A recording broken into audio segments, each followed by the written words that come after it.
Here we are. Good Hey, morning. Peter, welcome. John? Hi, Peter. Hi, nice to meet all of you. You as well. Thanks for coming. I know it's getting kind of late on your side of the world. Yeah, it's 6 p.m. here, and the day is almost ending, but it's not yet dark. It's for in about 1 hour, 30 minutes, I think. So. Oh, so you're close to the sunset, huh? There are more clouds than sun at this moment, but okay. Oh, and you're located where, Peter? Excuse me? Where are you located? I'm located in Belgium. Belgium. Okay. Yeah, I have a lot of family in France, and I think a good 2 or 3 of them have migrated into Belgium they love the lifestyle there. So preferred place. I'm not complaining. We have some nice waffles, chocolate, beers. Yeah. Sign me up. I can. Yeah, that sounds good to me. I want to come over there, have some chocolates and beers with you. Yeah. I mean, isn't that interesting? They say that tastes good together, chocolate and beer. Hey, anything's worth trying once, right? Give it a go. Yeah, I prefer to have them separate. I like my chocolate with wine better. You know, a nice red wine. Yeah. And we very classy. Okay. That's a better idea. Yeah. I like that too, actually. I'll take the waffles. All right. I have a sweet tooth, so I'll take a pile of waffles. That's great. Yeah. So I want to recognize we do have some of our guests joining the call. So we're just going to have a chat, and we're going to get started here in about 4 or 5 minutes now, as everybody starts to join. So Peter, how's spring? Is it spring showing itself in Belgium right now? Yeah, it's starting since about, let's say, 5-6 weeks. Yeah, so we had a nice warm week last week. This week is a little bit more gray. It's in Celsius. I don't know the translation to Fahrenheit, but for those who know it, it's about 15 degrees Celsius now. So you get a little what warmer. is it, about 60, 65, something like that? Yeah, I think that's about right. And so but how warm does it get in the summer in Belgium? Last year we had some days, a few weeks even, with 35 degrees of Celsius. So it's warm. That's pretty warm. That's warm. Yes, that's warm and humid. Like an Australian summer, 35. Yeah. I understand the Celsius because I've lived in the States for so long, and I'm still like, I think it's like 80 degrees. I still don't know. It's such a confusing conversion for me. So like if I'm on Instagram or something, I'm saying, it's like, oh, it's like 10 degrees, it's freezing. Like people are like, oh, like, you know, the conversion is just so funny. Depending who's watching, you know. Yeah. And due to climate change, some people are starting to start wineries in Belgium to make their own Belgian wines. Before it was only the south of Europe, so it's really coming close. Oh, that's boy, I better get over there. I like to support small business in any way that I can. It's good to know. Well, so when all of you come over, tell me. yeah, for sure. So I understand in wines. So yeah, so I heard that Europe is inviting some more tourism this year, even as opening up a little bit from COVID. Yeah. So do you see that on your side? Is it starting to they're relaxing a little bit to be able to have more business and so forth? Yeah, the business at this moment has been good since let's say last year this time, so I cannot complain honestly. So of course a lot of things were online instead of offline, but we are opening up the festivals, pubs, restaurants, and there have been some announcements last weeks, and everybody hopes that beginning of summer in July will be almost open. The only thing that's a little bit tricky is the number of beds in hospitals. So they look at that in order to be sure that the people with some heavy problems can be treated. Otherwise, we have other problems. So we're a little bit waiting, but we are optimistic. Yes, let's hope everything stays on the right Yeah. track, right? So Yeah. good. That's Yeah, it. it's good to hear. It's really good to hear the positivity there. Yeah. Mhm. So Yeah, great. vaccination is about 30% in Belgium, less than in the States, I think. Mhm. Great. Well, it's good to see we have a lot of our regulars joining. So hello, Daniel and Harold, and it's good to see you guys here. So we're going to be kicking things off. So I'm going to start my screen, and so we can Get it start going. the conversation. I love that we have regulars now. Like I feel like we're at a coffee shop. We got our regulars. Here they are. Yeah, no, it's always it's great to have that community and the share thoughts across the world. So it's great. Best practices is from everywhere. Yeah, and Absolutely. remember, if you have anyone that you think could benefit from these sessions, anyone who's already tuned in, like, share it with friends, colleagues, co-workers. We want to invite as many people. We want to share the knowledge and spread the message as wide as we can. So, keep on inviting people in. All right, so I guess we're going to kick things off here. All right, good morning, everyone. Another week here at the People Strategies Forum. We're so excited to have everyone here, whether you're here on the live Zoom or you're coming to us from another streaming platform. We're so excited to have you here. And if it is your very first time, I want to officially welcome you. It's great to have you joining us, and hopefully you'll love it so much you'll just keep coming back and become one of our regulars like we were just talking about. To give you a bit of an idea of what we do here at the People Strategies Forum, as you can see on the screen there, it's a mastermind of leaders, and we're dedicated to creating workplaces where people thrive, where employers reward and customers love. So it's all positive here. We have a different guest speaker each and every week. And to introduce myself, my name is Jules. I am an on-camera coach, and I help moderate these sessions. And I'm actually going to be looking in the chat for any questions or comments you might have throughout today's session. So if you have any questions at all, we really encourage you to be interactive. We want to hear from you. So drop those questions and I'll make sure that they get answered.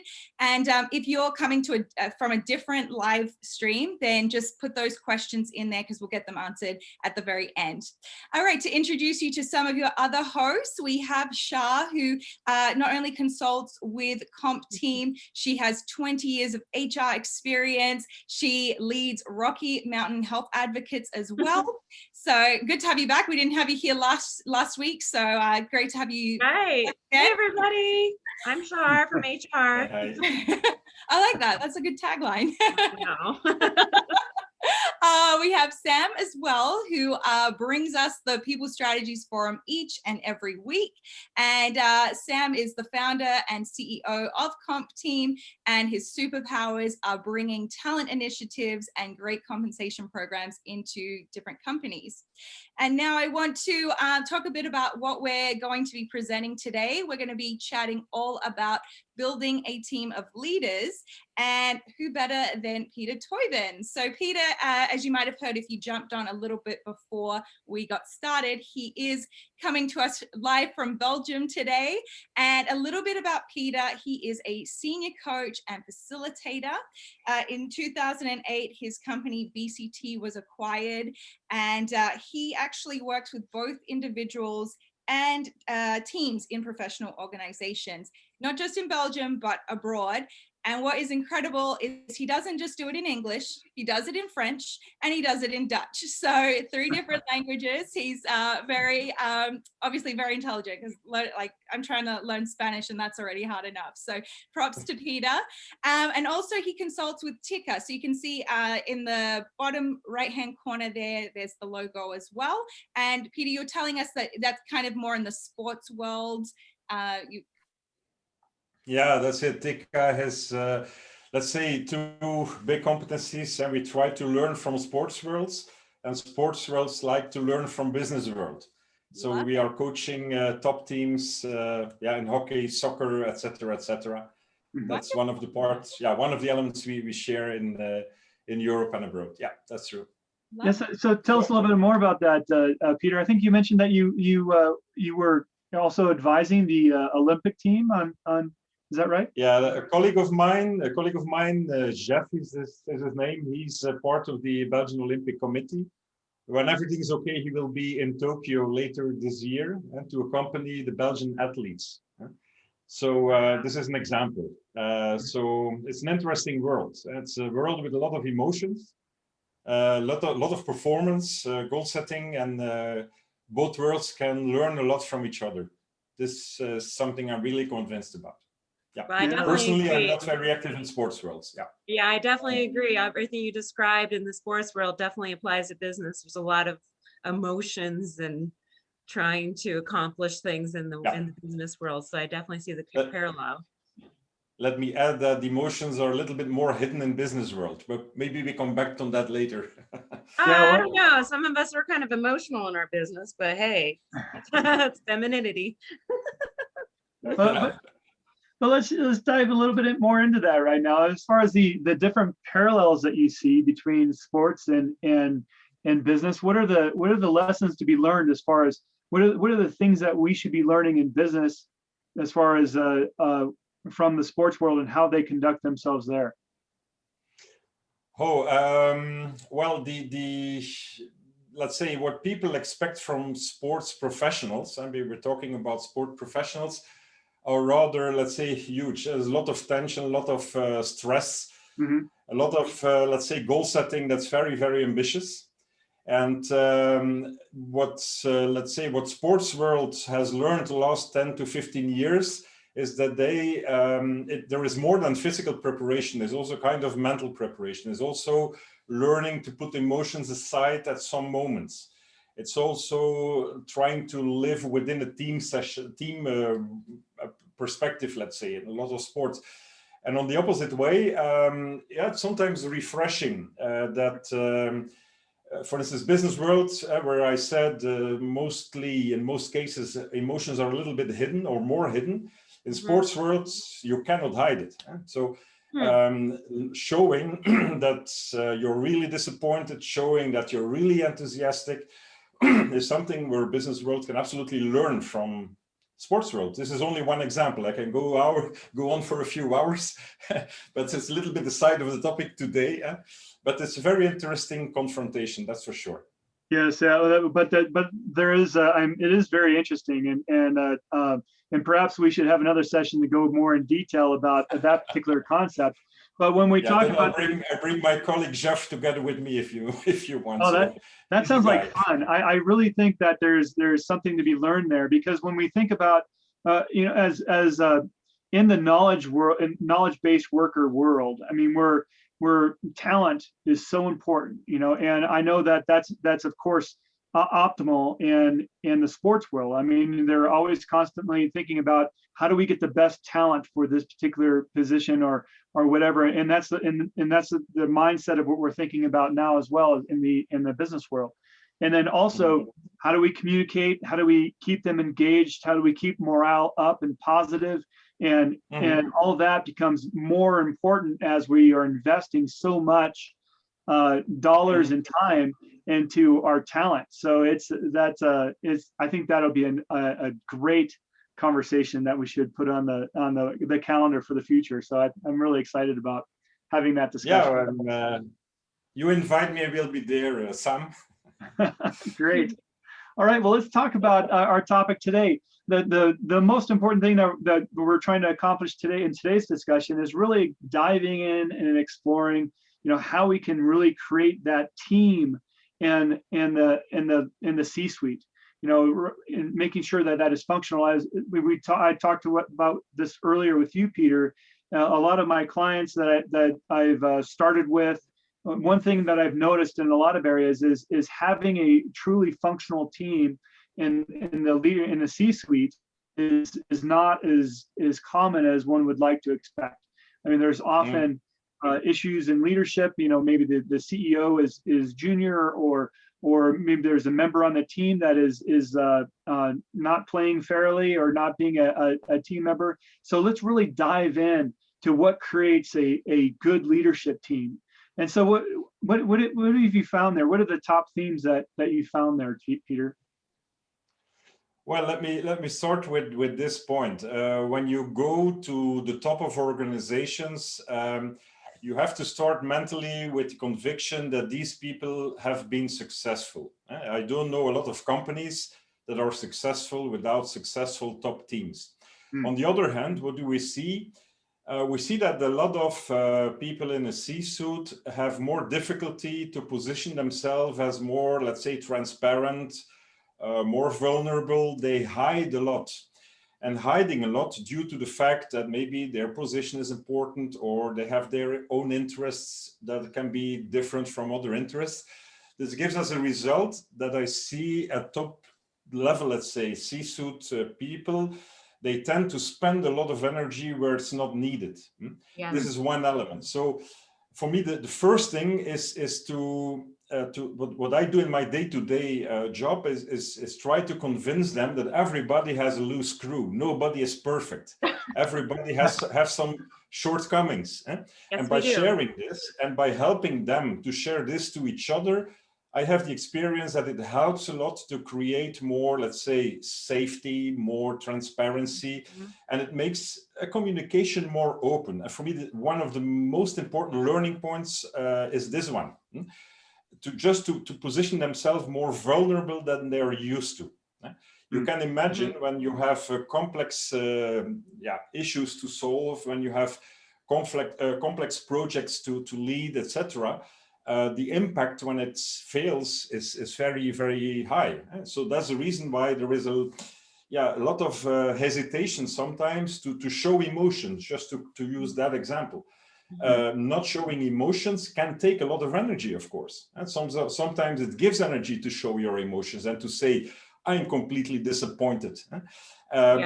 Well, these are elements that I see certainly last year, a lot of online sessions, of course, had taken place. And I've seen that in a lot of companies, the C-suite has had more time to reflect also on this type of elements. Yes. So for me, the key challenge in a lot of even successful companies is increasing transparency and as a result to create more mutual trust, let me say, and more safety within. And you know the expression, it's lonely at the top. Well, I'm not convinced. I'm not convinced. It's not lonely at the top, but you have as a precondition, you need vulnerability, you need transparency. That's my point. I have to validate your point, Peter, because I've spent many a time in my history in corporate healthcare, sitting at the executive table where we spent more time tweaking PowerPoints and decks and more time creating those decks in order to talk about how we're going to present those PowerPoints to staff. And it was like every day we had a new presentation. So I used to sit in these executive boardrooms of 14 executives tweaking PowerPoints all day long. And then now that I own a small company of 27 employees, 30 employees, my CEO is also my significant other. He is also a sports wizard. Okay. So he is, he used to work in Comcast with mass broadcast control, watch 50 televisions with every single sport in the world. My problem, he's a big man, but all he does is he's so freaking transparent. And he is so like, blah, to the point where I'm like trying to hold him back. It's like, we don't need, but then the employees yesterday, we had our staff meeting. They're like, we love you guys because you're so transparent. You're so upfront to a default that it makes us feel psychologically safe. And they're standing up and talking and sharing. And so all the beauty of that new design, we're a startup a few years old. I totally agree. Now, my question is, Peter, how do you convince that executive, that C-suite member, that CEO, so either big 50,000 employee company, 100 plus company, or even small company with less than, let's say, 30 employees, how do you convince that CEO that that's really important to have that kind of transparency and relationship building? Well, how do I start? Let me just talk from some examples. Let me start with a maybe strange comparison at the first time. You have in mind, let's say, an old couple, a typical description of an old couple. What happens at the first glance, let's use this comparison. I meet a CEO and the CEO says to me, you know, we know each other since such a long time. We know what are the strengths of each other, etc., etc. And they're talking in the first phase as we don't need some support. I think everything's all right. And then just by asking some questions, what do you see? Like with an old couple, sometimes, let's say a couple, man and wife, the man wants to say something, but he doesn't say it because he knows how his wife will respond. Conclusion, he doesn't share anything. So this comparison you can sometimes see in a lot of C-suites. It means you know each other, and because of the fact that you know how people react, they don't share information. So one of the, let's say, convictions I try to do is by using this type of examples. And then they confirm, they say, yeah, you're right.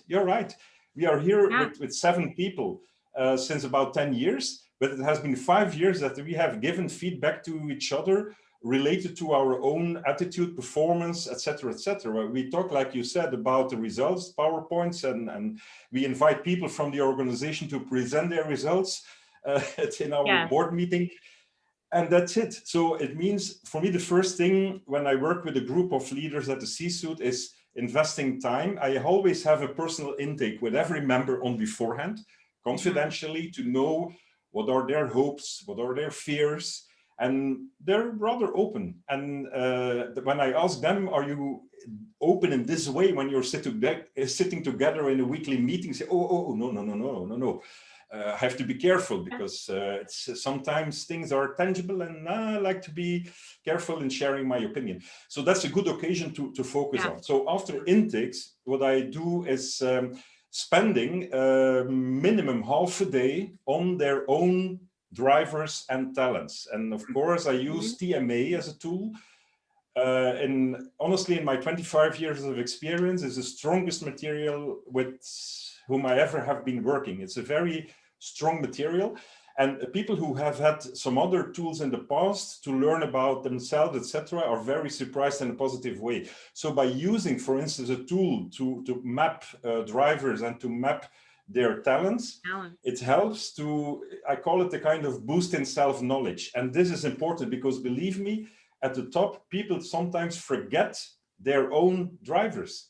They forget it because they're long in a certain career path, they're long in a certain job, they have become successful, and they are known for doing something very, very well, but they do not get energy by it. And that's the point. So by working with this material, there are some feedback moments. I use speed dating as an approach.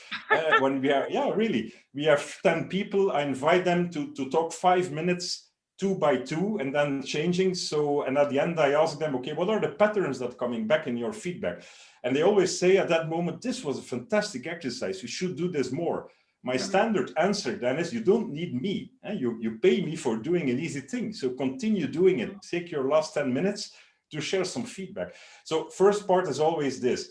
And then it depends on the goal. And sometimes it's useful to discuss about strengths and obstacles in the cooperation of every day. Sometimes it's a kind of business plan to be developed, in the strategy execution plan to figure out for the next 3 years. So this is a little bit how the approach is done. Well, I think that's fantastic. Go ahead. Yeah, maybe a last thing. What I always try to do is not to stop with good intentions. Imagine after 2 days in the bushes or somewhere in the Scotland Highlands or something like that, when you stop with good intentions, people say, oh, these were 2 nice days. But nothing happens in practice. So what I try to do is translate good intentions in decisions. And the decision makers are around the table. So they should take decisions. I determine an owner, a deadline, and things like that, and then we follow up. Well, that's a quick answer to your question. I really relate with that. Absolutely. I've been in the room with executives from both like the physician practice side and the health insurance side. And it felt like when I was coordinating from an organizational development perspective, trying to coordinate some collaboration, also a union involvement, which also kind of adds to the dynamic of the executive team. It was interesting in my perspective because it felt like it was kind of like a competition amongst the executives of showcasing their abilities and their own personal talents and drives and their team's outcomes and talents. And it was like, no, this is not a competition. And it was very difficult to kind of, particularly with a room full of, 40 executives, to try to facilitate that kind of conversation. So also in a small business owner mindset, even the top or the owners, myself and my 2 colleagues, we all self-admit that our personalities are all so different. So, it's like coordinating, okay, you're in charge of operations and finance and I'm in charge of people. So now maybe we won't conflict so much, and so I've been actually talking a lot about the TMA, and it kind of gives us a common language as far as, okay, let's focus on the positive skill sets, the talents, the drives, and not just put away like the fact that we have different, negative things that we disagree on. And let's talk about our common mutual focus using the TMA methodology. And so we've been experimenting with this, and we're not quite good at it, but we're getting there. Okay, So, great to so it hear. sounds like, do you work Great with to big hear. companies and small companies, or what's your sweet spot as far as your Oh, it coaching? depends. I've been working with European banks, so corporate banking, chemistry groups, so some corporate global companies, and also some, let's say, mid-sized companies. Also, I'm coaching some people second generation in family businesses. So it's very, very wide. One element is always related to what you were saying. Is when let's say when a CEO says like, please help me, I don't have a clue. This is something that's for me a sign of showing leadership, because it's not that long ago that people had to position themselves as very strong, knowing everything, having a solution for every issue. Well, it's not credible anymore due to speed, due to complexity, due to the fact that businesses have an evolution that's far more at speed than let's say 20, 30 years ago. So this really is my focus. So focusing on drivers, focusing on strengths, helping them to discover that they have other strengths that what they apply in their job. And by learning it, it's something fantastic. Maybe a very small and maybe stupid example. What I sometimes do when I work with C-suits is ask them, give me, let's say, a piece of music, a song or something that has a special meaning for you. And I ask them to share this to me in the beginning of the day. And what do I do with that music? I make a little Spotify list, and during the day, in the break time, lunchtime, etc., I just put the sound on. And why do I give this as an example? Sometimes you see people and you don't have a clue, you associate this with classical music, and then they have chosen a heavy metal, a piece of heavy metal, and it's very surprising, and they're tattooed and everything. So it means there is a difference between preferred attitude and shown attitude. And little things, it's a little secret I'd like to share. Please, if you did not do this before, it's fantastic. It's very easy to do. And people are joyful by listening and guessing who has chosen what type of music. So I share the Spotify list at the end of the day, and they're very happy. It's a very stupid example to show that there is a lot of things hidden at that level in organizations. And they're just people like everybody. And once you start to understand it, it's good in good direction. I'm going to definitely try that, because one of the owners does rap music. So he makes his own rap music. Our other owner is actually into the metal octane, they call it. It's kind of a weird metal combination, modern, whatever. Some of us like yacht rock because we want to sit by the beach and listen to old yacht rock. And then I have other leaders that are like country music. So I love it, Peter. I mean, I'm going to do that. That's pretty fascinating. It'd be funny to do that at a leadership meeting and watch all their nonverbal micro facial expressions. These are just little elements that help to go to a direction of more transparency. And so there are plenty of things you can do. Asking them, tell me what's a hidden passion nobody of your colleagues know about. Give it to me. We look for images, we share it, and people have to guess who has what hidden passion or even guilty pleasure, let's say, with a smile. So these are little things when it's confirmed in the business topics and in the targeting of the objectives and strategy execution. No problem, it helps. That's the reason why I start with that point in the beginning of the offsite. I'm going to try it. So let's try, just tell me one thing, Peter. I mean, a lot of times there's a situation where we have a new leader or somebody that's coming onto the team, and specifically a CEO, as you know, as an example, might, you know, how do they, when that new leader is coming into that team, should they prepare for? How should they present themselves? What are the best ways that you think they should start that interaction? Yeah. Well, let me use an example. It happens regularly that the young, high potential guy or girl, let's say mid-30s, comes in a C-suit, people average age, white male 55. Imagine the situation. So what happens a lot when these people are not prepared, they start mostly in two ways. For me, the most intelligent way to start, and this is also what I advise, is to take their time. Give yourself 100 days to make a tour, to listen to everybody without sharing own opinions, just listen to get to know the context of where they're starting to work. This is useful. And of course, at a certain moment, everybody expects some answers, and then people can be coached, can be helped to share that answers in the right way. This is one. What I see in a lot of situations, on the other hand, is young people coming at the C-suite in the CEO role, and they start to be, let's say, more bossy than they are, and by saying, I know my role, I will take my responsibility for little issues. They want to show I will make the decision because I'm the CEO, and this takes a few weeks and it's done. It doesn't work because credibility is going down.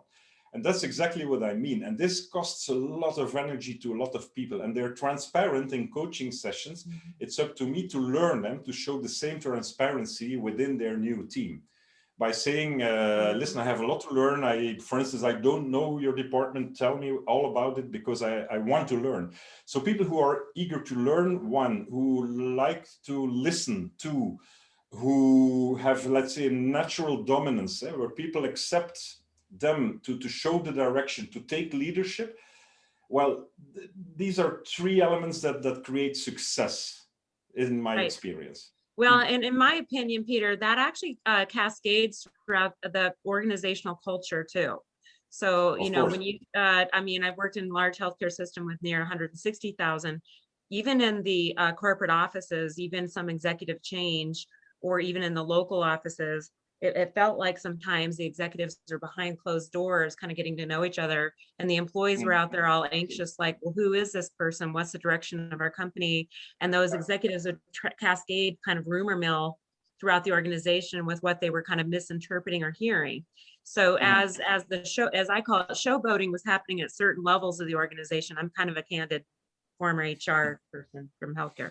Anyway, the showboating was happening in the boardroom. Meanwhile, the culture was really getting impacted if it wasn't really being handled very well. So if that executive didn't come in as a CEO or president of the region and be authentic, transparent, seek for candid, brutally honest feedback right from the beginning, and was so focused in the boardroom, gaining that credibility and, I'm the boss kind of attitude, the rest of the organization suffers.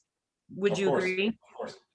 Yeah, let me add one element on that one. Sometimes my first contact in a new company, a new customer of mine, is, for instance, a middle manager. And sometimes in the first intake moment, they say, Peter, there is a lack of leadership in our company, and they point to the top. And the funny thing is, when I see C-suite people as a first contact, and they say to me, Peter, you have to know there is a lack of leadership, and they show down, they point down.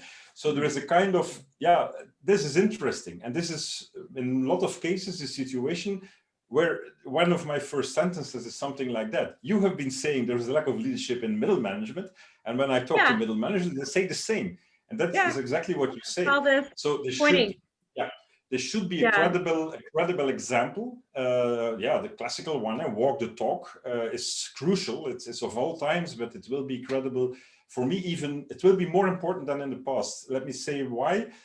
In my experience, younger people in their 20s, they are more, let's say, assertive than some time ago. And so they do not respect authority as such. No. A lot less in Europe, probably in the States the same. I see the same things in Asia. So people want to see that their responsibles have an added value, that they can learn something, that they have opportunities to develop themselves, etc. At that moment, they will get more credibility. And this is all about that. When with no credibility, you cannot change anything at all. When you have credibility as a leader, you can realize fantastic things. Well, So that is great. Go ahead, Sam. let's talk about that. I mean, Shar mentioned authenticity and building credibility and so forth. So what are some ways that can happen for some of those young millennial leaders out there? Yeah, well, as I said, the best thing is to invest to understand the culture, the context, etc., etc. So personally, I think the top leaders can be successful when they create. There are a few things. For me, an authentic, true leader talks about his or her shortcomings. He or she is transparent about that. This is something I mentioned. This is one. The second element, you're not a leader when you have no followers. I mean by that, you have to be ready to share in a credible way a certain vision, a certain strategy. When nobody's following you, yeah, let's forget it. It means it will not work. You cannot do anything alone. So somebody who can create credibility by sharing shortcomings, by working on safety, developing trust, and trust can be developed by giving mandates to people. Being at sea level, not be, let's say, be busy with operational issues that could be done by other people. And sometimes you still have people today in a C-suite, they want to show that they are the best ones and they want to execute even things on operational level. Yeah, there is a lack of, it's perceived as a lack of trust, of course. So people who can put that down you know, the ABC model. People are motivated when they have autonomy, when they belong to a certain culture, and when they are competent. ABC, it's the Dacey and Ryan model. So it's important to keep that in mind, being a C-level leader, in my opinion. Right. So applying this for me is a nice start to get to results. Well, you know, when my executive team went to the TMA, and we had the beauty of having actually talked to Andre Blum, who is founder and CEO of TMA method process. Well, we learned that, for example, I'm a very strategic person. I'm very global and very creative. And also, I'm also a people pleaser. So there's positive and negatives to that. Whereas my CEO needs to work on delegation and listening. And he's not very patient. He's not very patient.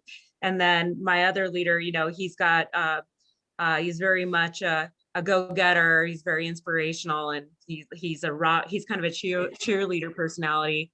And then another of our executives is more detail oriented. So, you know, it's interesting you bring that up, and, you know, she likes structure. So, you know, we've been changing based upon the TMA and what we've learned about our personalities. We've been changing how we come across into our employee meetings and our leadership meetings. So now we've changed the agenda, the structure, what goes first, who talks next, you know, and I'm encouraging our leaders to say, let's talk about our vulnerabilities. Let's talk about the things that we need to work on, delegation, listening. Stop going down rabbit holes, Shar. You know, you're always going down rabbit holes. So yeah, I definitely agree with you, and having a tool like that is helpful. Let me add an example I got a few months ago. It is a big industrial group. Yeah, I cannot share the name. It's not that important, but it's a big European group. And I had an offsite with the management team, the board of directors. And we worked with TMA, and the CFO and one of the drivers, you know, at the one hand, you have the talent zone of being focused. On the other hand, you have the need of variety, a lot of different things at the same time to work on. So what happens, I always do a type of exercise, like I give the opportunity to the colleagues to assess their colleagues on a line based upon the drivers. And sometimes typical for a CFO is that they are put it in the zone of being focused. So when we think about the CFO, Chief Financial Officer, per definition, a lot of people think, yeah, this is somebody who needs some focus. Well, in this example, the guy was just at the opposite. He absolutely had a huge need for diversity, for variety. He hated focus. And the funny thing was, in the discussion, he said, yeah, everybody sees me as somebody who is able to find the last details in my financial reporting and things like that. But I hate it, he said. I hate it. I've been doing this since 7 years and I hate it. So what happened in that company, he got emotional. So what happened in that company, they were speechless because it was a complete surprise. It was an introverted person for whom it took some courage to share this. And what did they do? They hired a new guy or girl, I don't remember anymore, and they used him more to work on merging and acquisition things. So he was the right hand of the CEO and the owners to find new companies to come in the same group. Conclusion, I had a call of him a few weeks ago. He's absolutely happy. Since 7 years, for the first time, he gets energy by his job. And this is exactly what you say. So when you know from each other what drives you, what gives energy, you can do fantastic things. But for that, again, you need to have an open atmosphere. You need to have mutual trust, a feeling of safety, where you can share your emotions and your opinions. Otherwise, it doesn't work. So that's a great example, Peter, of a situation where, you know, using the TMA method is shown this particular passion of this individual, and it turned out to be a positive situation. But as you know, I mean, a lot of times when we're hiring new executives, I mean, it would have been better to understand this individual's passions when he was integrating into the team and maybe putting him in the right spot. Have you ever come into a situation where you've looked at a team that you're trying to consult with and have decided, well, you know, this is impossible. They're not the right people in the right seats. They're, you know, have you ever walked away from a particular engagement because they had the wrong people and it was not the right fit, or what do you think? Yeah, it happens. For instance, in sometimes you see this phenomenon in industrial companies, production facilities and things like that, where the most technical people, they go vertically through the organization. The best technician, the best engineer becomes a responsible of quality and team of engineers, etc., etc. Well, I had a few examples where, due to this phenomenon, the most, without looking at the drivers of the individual, that at a certain moment, there was no vision anymore, people didn't follow anymore, the execution of the strategy didn't work, etc. And then we organized interviews based upon TMA also. And what happened is that a lot of people said, honestly, I hate it to be a people manager. I hate it. Give me my technical stuff. Let me be innovative. Let me find out new solutions. I didn't ask for it. It was offered to me and I couldn't refuse here because, due to the financial package related to it, etc., etc. So it happens that people are, let's say, relieved at a certain moment when you have this dialogue on this topic. And I had it more than once. So my recommendation to people who have a leader role and they feel that they lose more energy than that they get energy by that role, please open up the dialogue with your CEO, with your HR professional, with your HR director, with an external person in the first step. It's so key because your professional life is about, let's say, maybe 30–40% of your time you're spending, including sleep. So it's 40–50 hours a week. Well, it should be energy giving. This is absolutely my conviction. If it's not energy giving, so I see too much people who lose all their energy with burnout situations. With burnout, there is also a medical component. I'm not medically, let's say, educated, or I'm not a doctor. But all the elements related to job, this is what I try to focus. And of course, the medical aspect, I ask them to take an appointment with their doctor. But it's so important that they understand that when you feel that you lose energy in doing your job, that you have to take a step, you have to make a decision, you have to reflect, you have to determine what gives me energy. And certainly, I should say, in the second part of a professional career, it's more and more important to do only those things that give you energy. And in, let's say, modestly, I'm a good example of it. So I only do things I really love. And I'm 62, so I'm absolutely happy at this moment. Yeah, and I'd use this. And you look great, Peter, by the way, at your lovely age. I will tell you that with my team, definitely, I'm seeing a transformation now that we use the TMA to have the psychological safety, and the fact that our executive team is saying, hey, if you have a talent, in compliance, if you have a talent in detailed paperwork. If you have a talent in marketing and you're bilingual, please, please let's talk about your talents and your drives and your ambitions and the things that you are not passionate about. So what gives you energy? What does not give you energy? So I've been strategically, slowly transforming the way that we communicate, the way that we do our meetings, the way that we talk. And also one other point that's very fascinating to me, and I'm a complete example of it, including my prior executive healthcare background. Things just are happening so fast. I mean, boom, boom, boom, boom, every day, something new regulation, the COVID, the outbreak, the way we run operation, working remotely. I mean, the change management is now like on a fast train. So it's like, I think that, it would be nice to think that our executives are all the same for the last 5 years. But the reality is in many companies, the executive turnover is constant. So would you not agree? You're talking about change and transformation. Let me add one element. Okay, go ahead. You have people who are, let's say, naturally very groundbreaking and creative. It means when there are some rules and regulations inside the company, they love it to challenge it and to say, why is this rule there? It should change. Who has invented this one, etc. So my recommendation for those people who get energy by change and transformation is to say, please stay like this. But instead of becoming less groundbreaking, learn to choose your moments. Learn to choose when you show another attitude. And let's not be naive. And nobody has a 100% job where everything is related to their personal drivers. When you arrive at 80%, it's fantastic.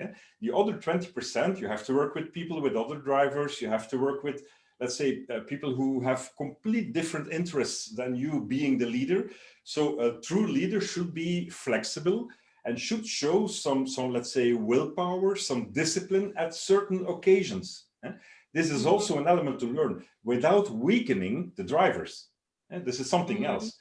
Keep your being groundbreaking, keep your groundbreaking attitude, but let's learn when to show another attitude, when to focus on, let's say, discipline, on an execution, to be dutiful, etc., etc. You can learn that. This is personal development. That's a fascinating topic that you just bring it up, because I was having a psychological conversation about, how you read all these leadership books, and particularly more from as females become more executive in the executive role or have more diversity.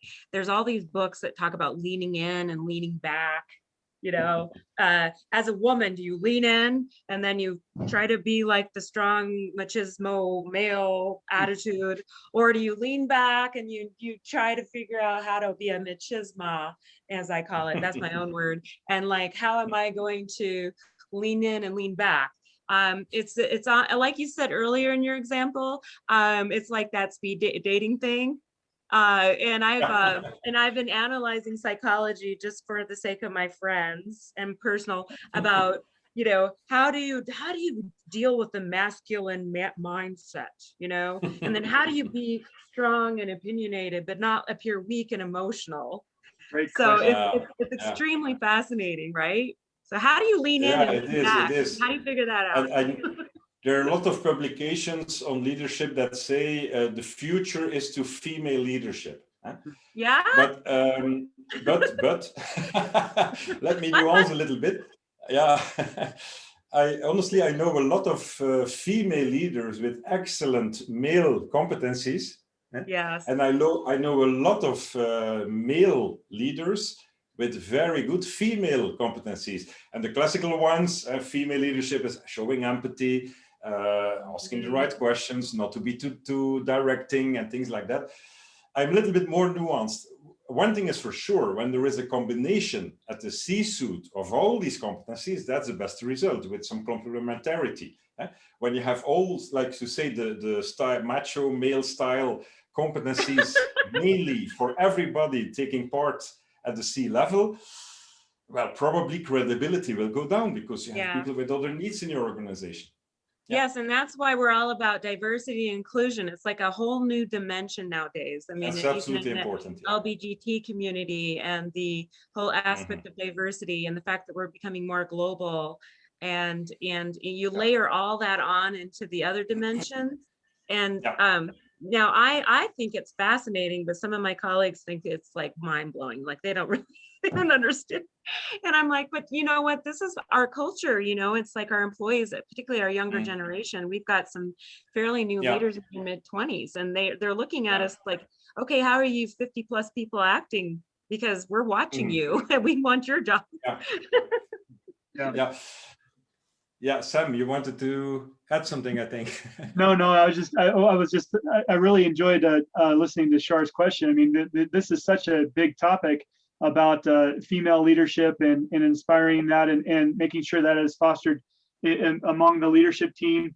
I mean, in my career, I've watched a lot of great female leaders come into play, and a lot of it was the over tendency to lean in, like Shar was mentioning. And I think that was the early compensating behaviors that were coming out, and I thought that was really unfortunate because I knew them as younger leaders in the mid to senior section, and they were such a joy to work with and very positive, and they felt when they got to that executive level they needed to change their approach. And so have you experienced that as well? Yes, it's you know what transparency helps a lot there, and a kind of openness to understand. And what you can see with some team reports of team results, you can map it. You can really indicate what are the absolute needs for a certain top team, and what could be, let's say, what could be solutions. Sometimes it's from externally, sometimes it's from within the organization. But it's always starting with a kind of self knowledge also on team level. I'm absolutely convinced about that. Yeah, true. Yeah, you have to build that culture and environment that people, even at the executive level, feel psychologically safe.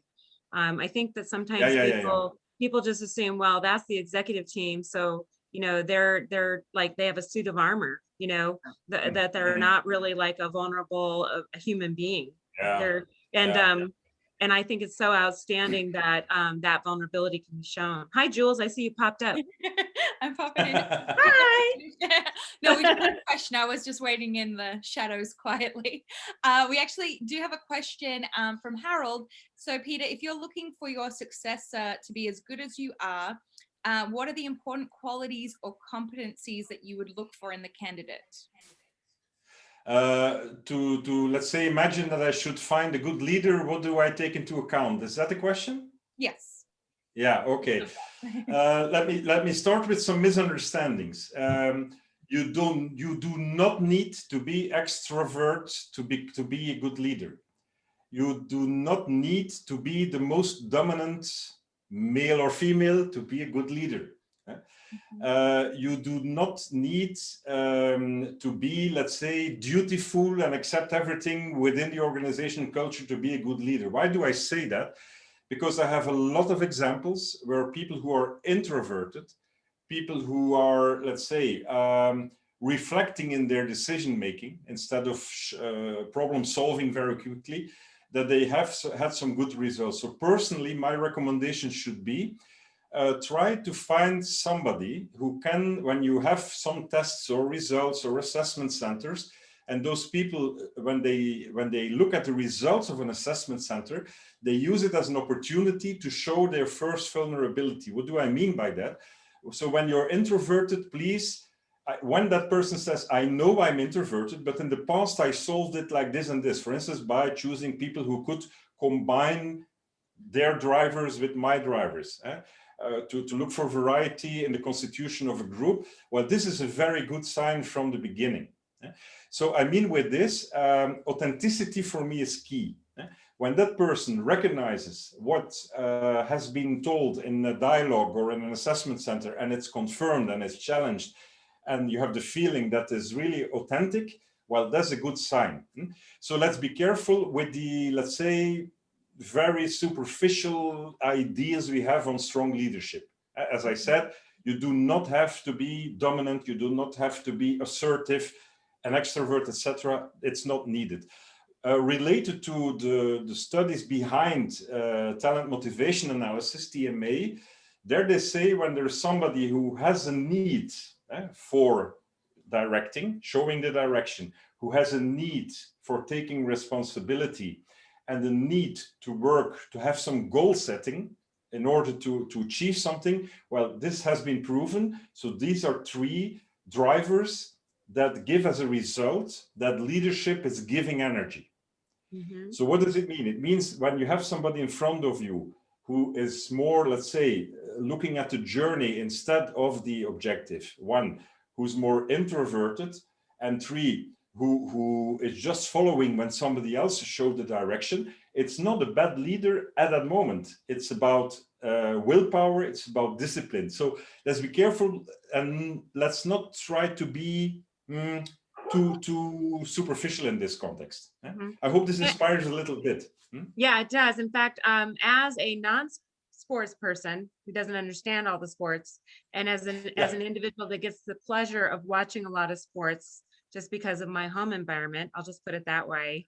I would say I'm the one that's kind of watching. You know, you've got the one sports player that loves to be all over the Nike commercials, and they're all over the advertising, and then you've got the other sports quarterback that seems a little bit more quiet, reserved, more studious, and that they actually very different, even different ages. And I'm not getting into sports with you all, okay? But I do know there's different ages, but yet also awesome leaders because of their different personality types. Yeah, let me add one short sports example because I'm looking at your time. Yeah. So in Europe, the main sport in Europe is soccer. Huh? So Right. in a soccer Football. team, you have football. Yeah, Football. we call it football. That's true. But why this example? Imagine you have 6 boys in a junior team, and they're goalkeepers. And they're all of 6 are very talented.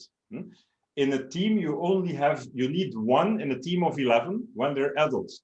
The question is, should we say at these 16-year-old boys, you're the one who will be in the first team, you're the best, and to the others to say, no, probably it will be difficult? Option 1. Option 2, should we say to all 5 of them, you have the potential to become in the first team when you're 20? Well, my answer to that is, please, let's choose for option 2. Always, even when you know that there is only 1 or maybe 2 goalkeepers needed. Why? Because this can help to develop their strengths. This can help to show some willpower. This can help to show discipline. So it's not only about talent, but one thing is for sure, when you know your talents, physical talents, mental talents, whatever, when you know them, it's far more easy to determine what are the areas for your development. And sometimes it's still gap thinking in organizations. They work on the things that are the weakest points. Well, I'm not a big believer. When you are not talented for something and you do not show it, organize yourself, find somebody else, and try to use the drivers of that person within your organization. This is a recommendation I give regularly to C-level people. Oh my goodness, I love all your feedback. I'm definitely going to apply it and also use it with my coaching, with consulting, etc. So thank you so much. I mean, I love the sports analogy. I really do. I just need to understand the rules, but it still applies in the business world. Thanks a lot. Well, I know we're quickly reaching the top of the hour, so I do want to note our sponsor. Of course, we've been talking a lot about TMA and how we use it in our practice.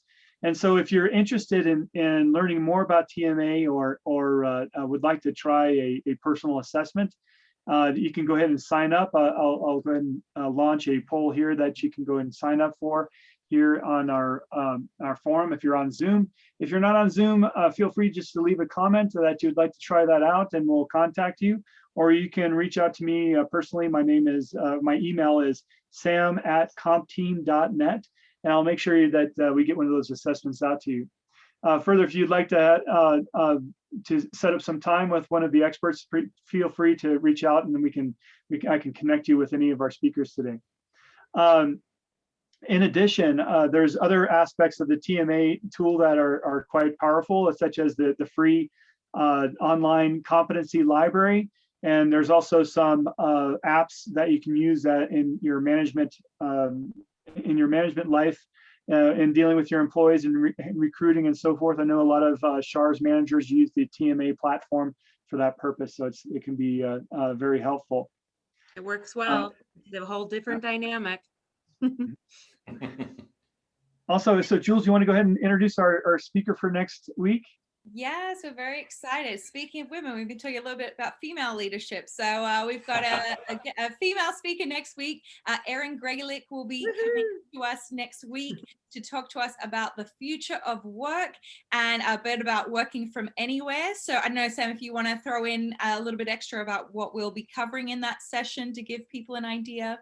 Yes, this is going to be the remote workplace or the hybrid management style of the future. We're going to be talking a lot about that in the next month or so. I mean, Shar is going to bring some of her expertise in as far as talking about managing managing from a remote place. You know, so she has a lot of expertise in that, as we know. Shar was in Mexico. Expertise and hard knocks experience. Putting all the technical difficulties and the whole real deal. And the adventures that come along. The adventures that come along the line of new places, such as going through the golf course in the middle of the night, chased by alligators, everything things like that. They're in Shar's quiver of experiences. So lots of. That's why I've got all my hummingbird figures that I'm collecting, so I don't have to think about those crocodiles anymore. That's right. Well, Erin is going to talk to us about from the HR perspective and how to help the work from anywhere movement and what that looks like and getting set up for that. So a lot to come in the future. But one thing I would love to stress with you, Peter, is it was just, I mean, it was such a joy having you on and gaining from your experience and your rich knowledge, and would love to have you back to talk about that sports angle and how to think about that. So maybe in a next month or a couple months from now, we'll set that up, and that'd be a great conversation. Thank you, with pleasure. One thing, just a final, as the next few minutes here. Well, actually, we're out of time, so we have to go. I know you have another meeting they have to run to. Yeah. So, Busy man. Yes. All right. Well, I do want to thank you so much, Peter, for joining us. It was a wonderful conversation. I really enjoyed it, and thank you once again for sharing your knowledge. Yeah, with pleasure, and I'm available for any questions or discussions later on. So you will find me through Sam and his colleagues. So no problem for that. Wish you a nice day. See you soon, and all the best for all of you. All right. Good evening to you. Thank you. Bye, everyone. Thanks Bye. for coming. Bye. See you next week. Bye. Bye.